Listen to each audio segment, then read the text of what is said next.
تمتعوا فإن مصيركم إلى النار. قل لعبادي الذين آمنوا يقيموا الصلاة وينفقوا مما رزقناهم سرا وعلانية من قبل أن يأتي يوم لا بيع فيه ولا خلال. الله الذي خلق السماوات والأرض وأنزل من السماء ماء فأخرج به من الثمرات رزقا لكم وسخر لكم الفلك لتجري في البحر بأمره وسخر لكم الشمس والقمر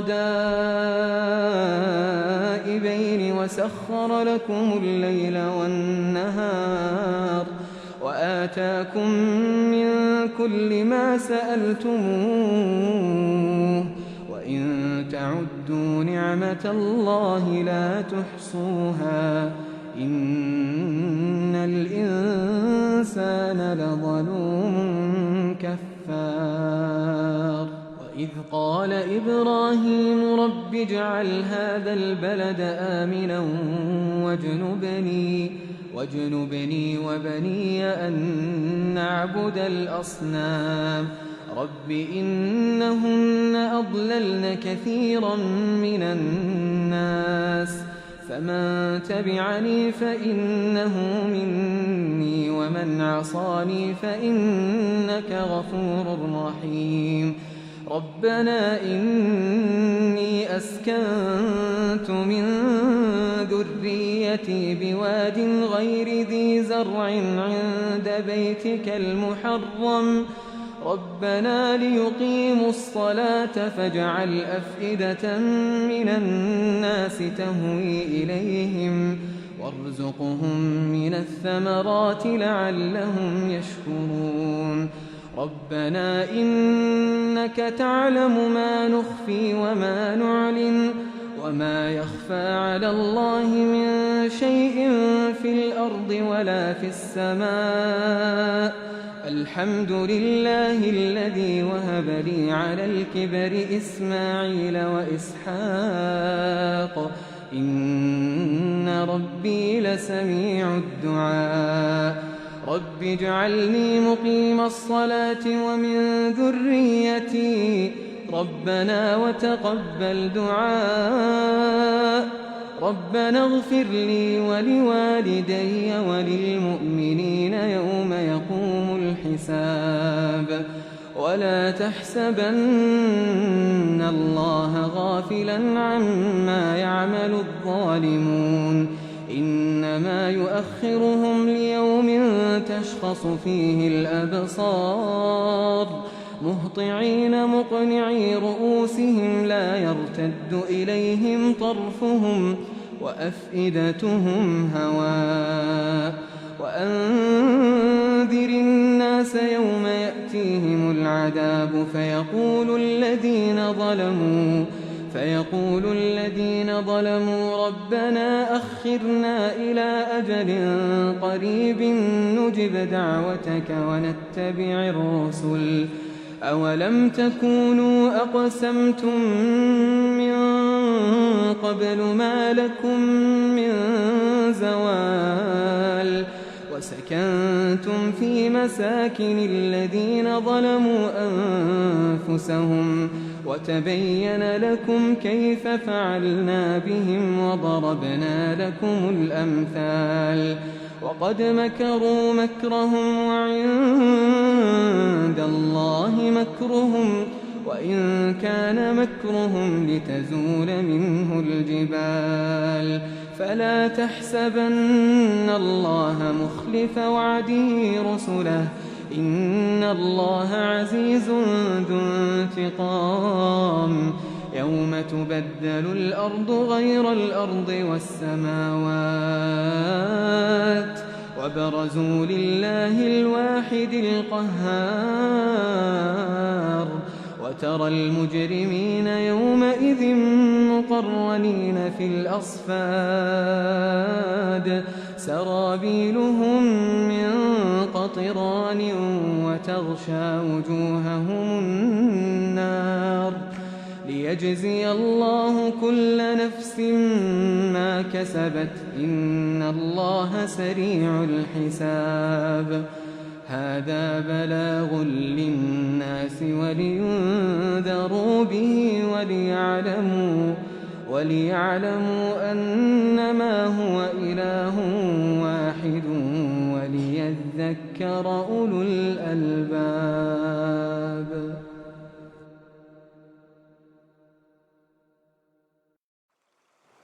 بسم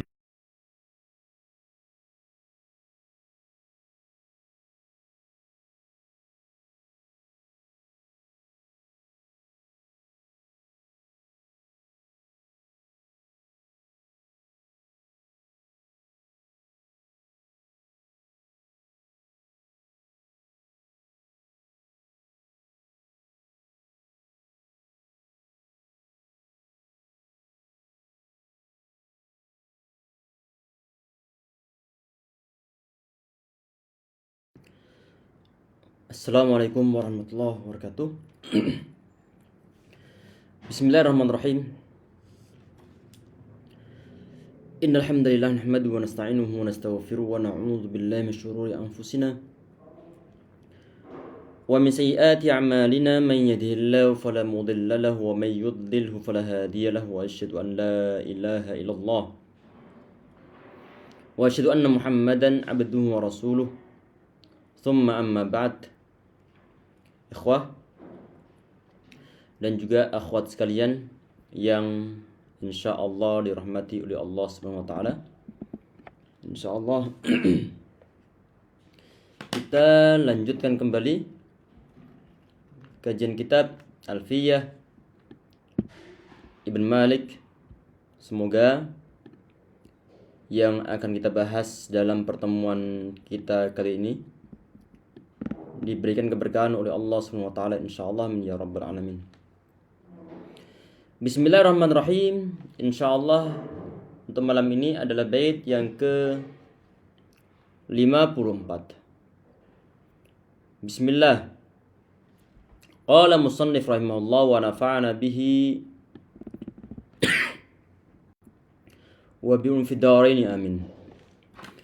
فما لذي غيبات أو خضور كأنت وهو سمي بالضمير فما لذي غيبات أو خضور كأنت وهو سمي بالضمير. Ini ya ikhwah ataupun ya akhwat adalah pembahasan tentang isim ma'rifah.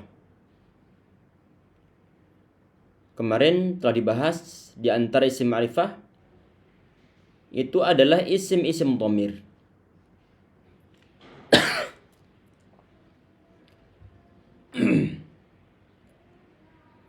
Ataupun dalam bahasa Indonesia, kalau seandainya kita meminjam suatu istilah, ini biasa disebut dengan sebutan kata ganti. Kata ganti ya ikhwah, kalau dalam bahasa Indonesia disebut kata ganti karena dia itu menggantikan nama orang ataupun menggantikan penyebutan suatu barang. Ini disebut sebagai kata ganti. Misalnya kita lagi ngomong sama si Muhammad yang ada di hadapan kita. Kita nyebut nama dia. Itu mungkin saat di awal-awal aja saat memanggil namanya, "Hei Muhammad." ataupun sebutan yang lainnya.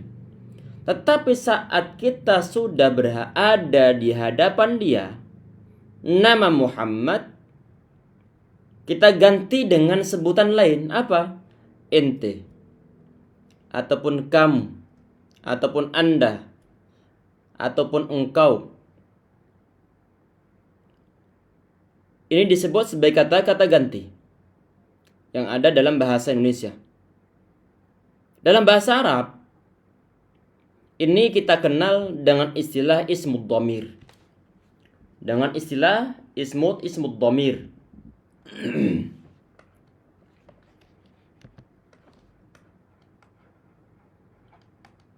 ismud dhamir. Ataupun sebagian ulama menyebutnya dengan ismul mudmar. Ismul mudmar. Ini mudmar artinya disimpan ya ikhwah. Mudmar secara bahasa artinya adalah disimpan. Dan biasanya suatu penyebutan ataupun suatu hal yang diistilahkan dengan sebutan tertentu biasanya dikaitkan dengan secara bahasanya, pengertian secara bahasa. Model kata ganti ataupun isim dhamir disebut mudmar juga ini. Ini diantara alasannya adalah karena memang namanya ataupun pemiliknya, nama orangnya, ataupun mungkin barangnya ataupun suatu hal tersebut tidak disebutkan. Disimpan adanya. Saat dia disimpan, sedangkan kita perlu untuk berinteraksi, perlu untuk menyebutkannya, tidak kita sebutkan sebutan aslinya, tapi menggunakan nama lain ataupun gelaran ataupun mungkin kunyah ataupun kita menggunakan isim dhamir ini. Jadi disebut dhamir atau mudmar karena memang di situ itu terkandung suatu nama yang enggak disebutkan. Misalnya ana bilang, ini misalnya pulpen ini adalah milik si Muhammad. Misalnya pulpen ini adalah si Muhammad. Si Muhammad enggak ada di sana dan ana enggak tahu pulpen ini adalah milik si Muhammad. Kebetulan yang ada di hadapan ana itu adalah si Ahmad misalnya. Ana bilang, ini pulpen siapa? Dibilang, itu pulpen si Muhammad. Itu pulpen si Muhammad. Kadang-kadang nama Muhammad ini enggak disebutkan. Cuma langsung kata Muhammad digantikan dengan kata ganti Muhammad. Yaitu yang berupanya pulpennya. Ini yang disebut sebagai isim dhamir ya ikhwah. Ini yang disebut sebagai isim dhamir. Dan kalau ditanya itu kira-kira isim dhamir itu dia fungsinya apa? Fungsinya secara garis besar adalah untuk meringkas suatu perkataan. Untuk meringkas suatu perkataan sehingga disebutkan suatu kata ganti ataupun disebutkan dengan menggunakan isim dhamir dalam bahasa Arab. Misalnya ada orang satu RT. Itu namanya dilis. Dilis dalam satu halaman. Mungkin sekitar 30 orang, satu RT. Ada nama Muhammad, Ahmad, Zainab, Zaidun, Khalid, Bakar, Umar ataupun yang lain sebagainya. Nama-nama di sini semua tertera ataupun kakaknya semuanya ataupun kepala keluarga semua tertera di sana. Kemudian di saat misalnya ada suatu acara dan bapak lurah misalnya memanggil semua warga yang ada di RT tersebut yang namanya tercantum, ini nanti tidak akan dibacakan semuanya. Kadang-kadang langsung misalnya bagaimana? Mereka ini semua dipanggil. Tidak didikte satu persatu, tapi cukup diwakili dengan kata mereka. Lumayan ngirit waktu, ngirit tenaga, ngirit suara. Kata mereka mewakili 30 orang yang ada dalam satu RT. Diwakili dengan menggunakan kata mereka. Ini adalah diantara fungsi dari penggunaan isim dhamir. Yang model semacam ini ya ikhwas sekalian, nanti sebelum kita bacakan kitabnya, itu dibagi menjadi tiga macam ataupun 3 model. Model yang pertama adalah model 1 dan juga 2. Ini adalah yang langsung saling berinteraksi antara pembicara ataupun orang yang berbicara dengan lawan bicaranya. Orang berbicara dengan lawan bicaranya. Ini dalam bahasa Indonesia dikenal dengan istilah orang pertama sama orang yang kedua. Kalau orang pertama berarti orang yang lagi bicara, termasuk anak saat ini. Misalnya di hadapan anak ini ada antum semuanya. Kemudian anak ngobrol sama antum. Yang bicara saat ini berarti ini adalah orang pertama penghitungannya. Kemudian orang yang kedua itu adalah lawan bicara anak. Lawan bicara anak. Perhatikan. Ini nanti untuk orang pertama.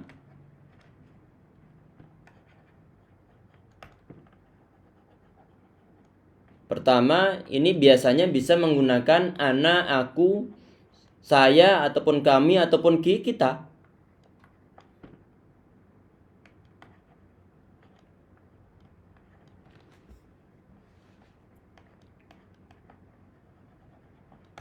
Kami ataupun kita.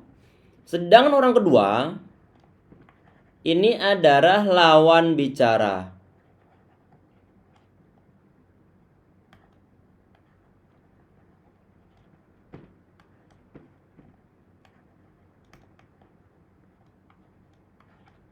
Berarti ini adalah kamu, engkau, ente, kalian, dan yang lain sebagainya.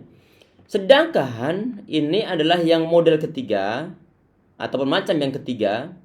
Ini adalah yang tidak disebutkan namanya, tapi dibicarakan oleh orang pertama dan juga oleh orang yang ketiga. Orang yang kedua, afwan. Untuk yang ketiga ini adalah tidak ikut berinteraksi secara langsung dan membicara, cuma terlibat ataupun tidak disebutkan namanya, cuma dibicarakan saat itu. Sehingga kadang-kadang menggunakan istilah mereka ataupun yang lain sebagainya. Ini adalah orang yang ketiga. Anak ulang. Ini orang yang ketiga. Berarti itu adalah yang tidak disebutkan namanya, tapi dibicarakan oleh orang pertama dan juga oleh orang yang kedua. Ini disebut sebagai nanti adalah orang ketiga. Disebut sebagai orang yang ketiga.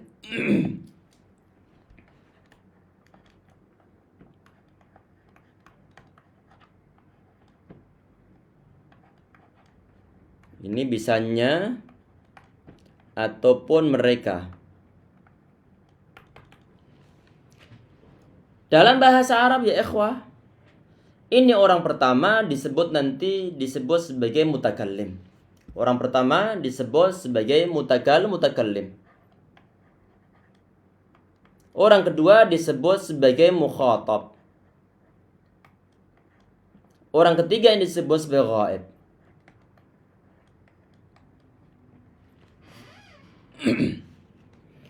Ini anak kasih pendahuluan adalah sebagai bentuk muqaddimah dari bait yang insyaallah sebentar lagi akan kita bahas. Bismillahirrahmanirrahim. Di sini beliau mengatakan, "Fama lidhi ghaibatin aw khudurika anta wa huwa sammi bid-dhamiri." Jadi dalam bait ini ya ikhwas sekalian, ini beliau mengisyaratkan tentang suatu dhamir ataupun kata ganti. Kata ganti di sini maksudnya bagaimana? Adalah madalla ala ghaibatin kahuwa. Sesuatu yang menunjukkan arti ghaibah. Ghaibah artinya di situ tidak disebutkan secara langsung berbicara dengan mukhatab, dengan orang yang bicara ataupun tidak berbicara langsung dengan mutakallim saat dalam suatu majelis tersebut. Kahuwa sebagaimana kata huwa. Huwa artinya adalah dia. Misalnya ana nanya ke Muhammad ini, dia mau pergi kemana tuh? Misalnya ana yang ngomong, kemudian depan ana ada si Khalid, kemudian si Muhammad dia mau pergi. Kemudian ana bilang, Khalid, dia mau kemana tuh? Dia mau kemana?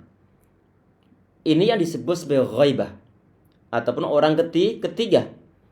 Au hudurin ataupun hudur. Hudur artinya ada di majlis tersebut.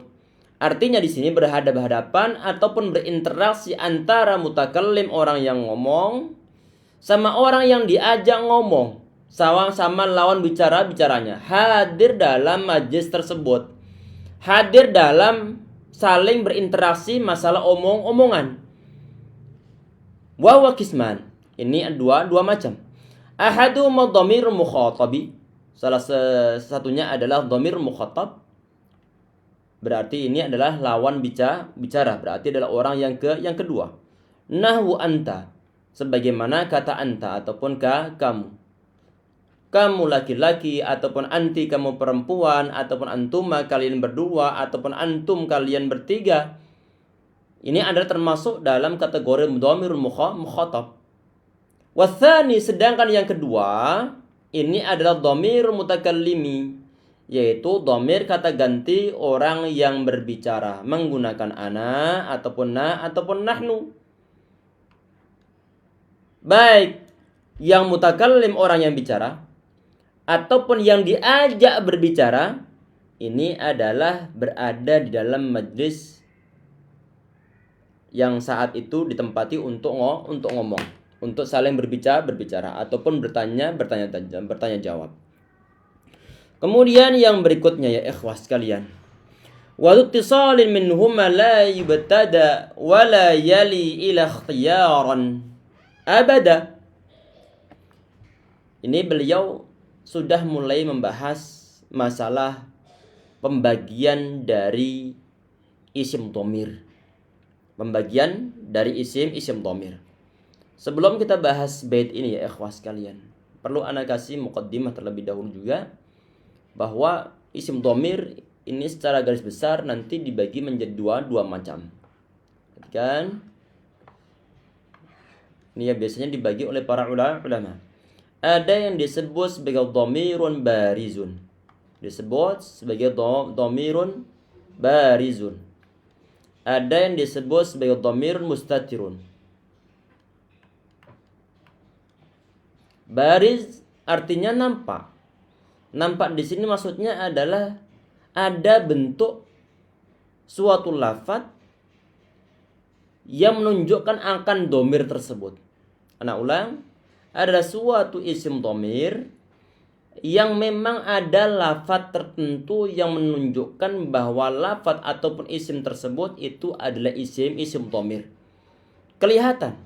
Seperti misalnya adalah anta. Anta ini termasuk dhamir yang baris. Termasuk misalnya adalah darabatu. Tu ini dia adalah termasuk isim dhamir yang baris. Kelihatan dia. Bisa dituliskan, bisa dibaca, dan bisa diperdengarkan suaranya. Perhatikan. Misalnya di sini adalah anta.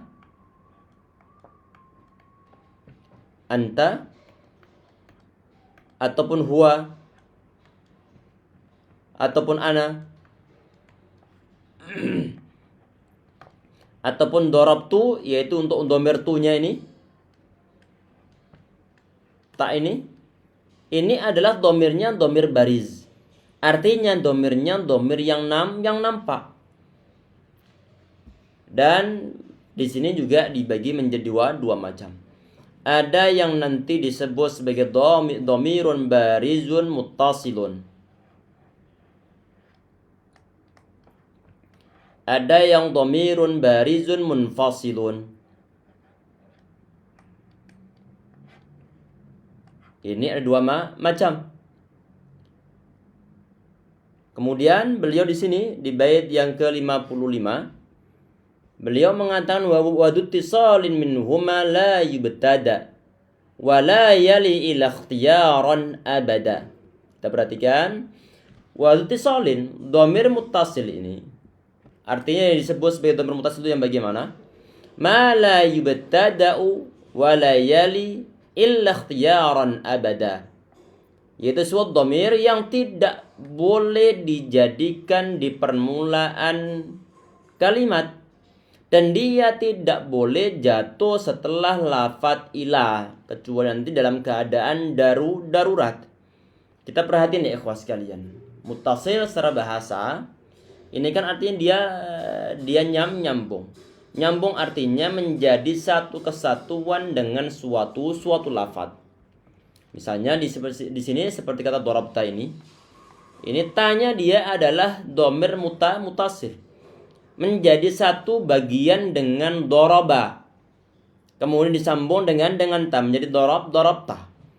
Ini ada satu kesatuan, termasuk dhamir mutasil. Di antara definisi di dalam dhamir mutasil semacam ini adalah dhamir yang tidak bisa ditaruh di awal kalimat. Kalau dipaksa ditaruh di awal kalimat, maka itu susunannya adalah susunan yang salah. Kita perhatikan ini.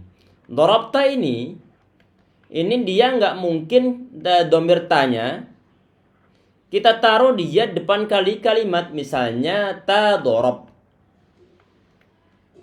Ta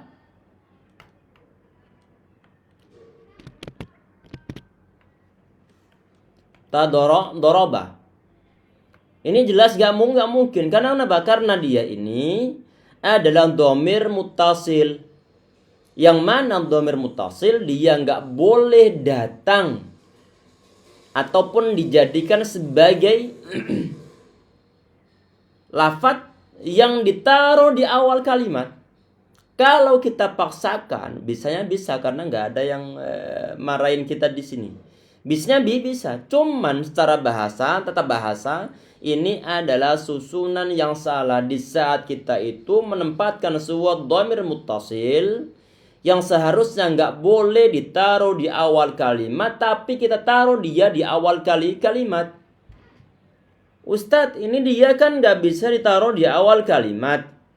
Sedangkan ana itu maunya adalah membuat susunan kalimat yang diawali oleh suatu kalimat isim. Maka bagaimana? Maka di saat yang antum dahulukan itu adalah dhamir muttasil, dan dhamir muttasil itu dia nggak boleh ditaruh di awal kalimat, maka bagaimana?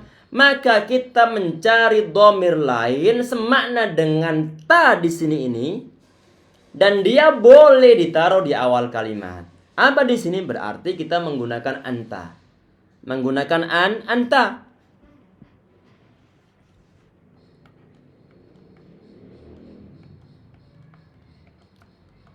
Anta. Baru kemudian di sini adalah darabta. Anta darabta.